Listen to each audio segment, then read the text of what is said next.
In February 2012, the second edition of Far Horizons will be published. Charting the history of the great English seaport of Kingston upon Hull and its people, the book is the brainchild of maritime historian Rob Robinson. Highly readable and compelling, the book shows not just how the city developed from one of England's preeminent medieval ports to the rank of Britain's third port at the turn of the 20th century, but more importantly, how pioneering Hull people and ships have taken advantage of their maritime links to make lasting impacts throughout the globe. Here is the story of how it all started. Well, the book for me was a genesis of a number of things. Firstly, I come from a seafaring family on both sides, and I've been very passionate about Hull's unique maritime history. But what sort of drove me to some extent was the fact that, for me, that we seem to be turning our back on so many aspects of our unique maritime history. We live in a global age. We live in an age of the World Wide Web. And the sea was the first World Wide Web, and Britain and Hull in particular played a major role in the development of that World Wide Web. Hull people and ships sailed across the world to do their business in great waters.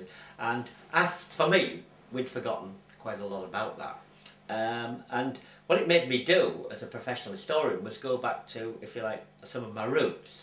As a child, my grandfather, who was born back in 1892, had shown me around Hull, and he instilled his passion in the old town to me, and it was still then very much a working part of the old town. There were still people working on the edge of Prince's Dock and there for a long. And what we did was we went round. I got to know his stories, his tales, and he, to some extent, been inspired by his grandfather, who was born back in 1835. So there was a lot rich sort of vein of oral history, which, as a professional historian, I sort of parked to one side.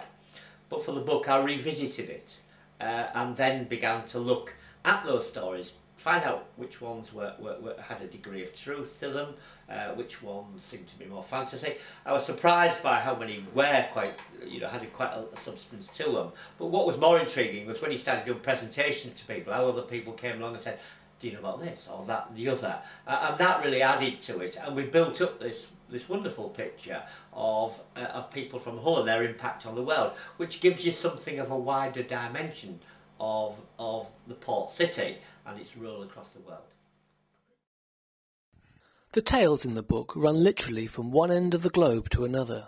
Starting from the roof of the world, Rob looks at the ways Hull ships and people have tackled the freezing conditions of the far north.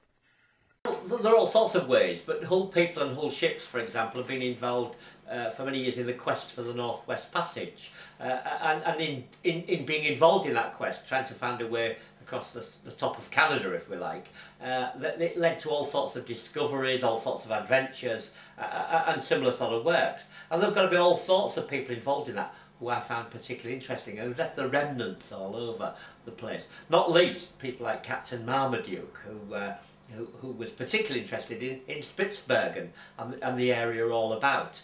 He went there to go whaling back in the 1600s, but in actual fact he got as much interested in the exploration of the area, and places like Duke's Cove are named after him, and his remnants are still there in terms of the places he visited, some of the names of the area.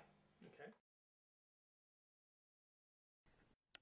As the New World developed, Hull people and ships were in the midst of these expanding horizons. When we look at North America and look at the way that North America was opened up, then we often see that vein of Hull people or Hull-born people who were involved in that. It's worth noting that Admiral Bayfield, the man who charted the Great Lakes, or a substantial portion of the Great Lakes and the St. Lawrence, he was a Hull-born man. But probably my favourite story of all with regard to the opening up of the New World of North America relates around William Harmon, who was born in Hull back in 1804, but became an iron man, an iron founder, got himself involved in the manufacture of steamboats and locomotives. We find him in France in the early early days of steamboat technology in France. But more importantly, perhaps for us, we find him building some of the first locomotives, or helping assemble some of the first locomotives to find their way to North America. Later, we find him in Chicago. He's the first shipsmith in Chicago, when it's a place with 6 or 7 log cabins, a remote outpost on Lake Michigan. And he's there while it grows up. And then later again, after he's been on the Oregon Trail, we find him out in Oregon, working for the Oregon Steam Navigation Company. A fantastic story, and somebody who's right on the cusp of the diffusion of technology across the world. And there are lots of people like that. He's just happened to be one of my favourites. As the limits of the New World pushed to more remote regions such as the southern seas, Hull was again at the forefront of this development.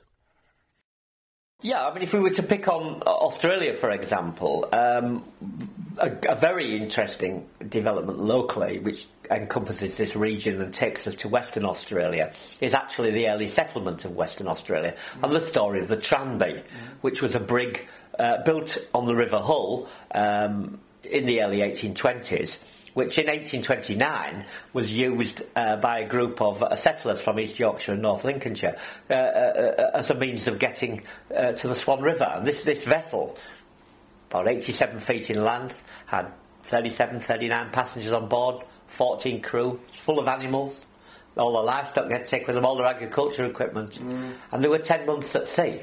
And when they finally got there, they settled the area, and one of the families, the Hardys from North Lincolnshire, named their house, which they built on the peninsula, on one of the meanders of the Swan River, just outside of modern Perth. They named it Tranby House, and there it is to this day, one of the oldest houses in Western Australia. And it gives you something of that flavour, that impact. But even earlier, we could have picked up on the Alexander, which was again built very close to where the Tranby was built, but many years earlier, and that had been part of the First Fleet.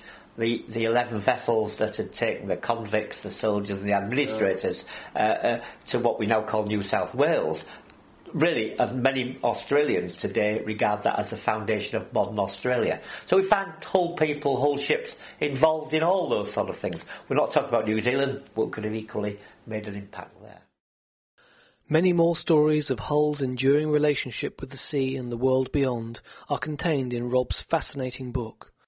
How seamen, merchants and adventurers from the city set off from the old harbour on the River Hull to seek fortune and far horizons far beyond their East Yorkshire homes. What I've tried to do is pick out a lot of the stories of individuals and how they play their individual part in this wider global economy and world that we've created.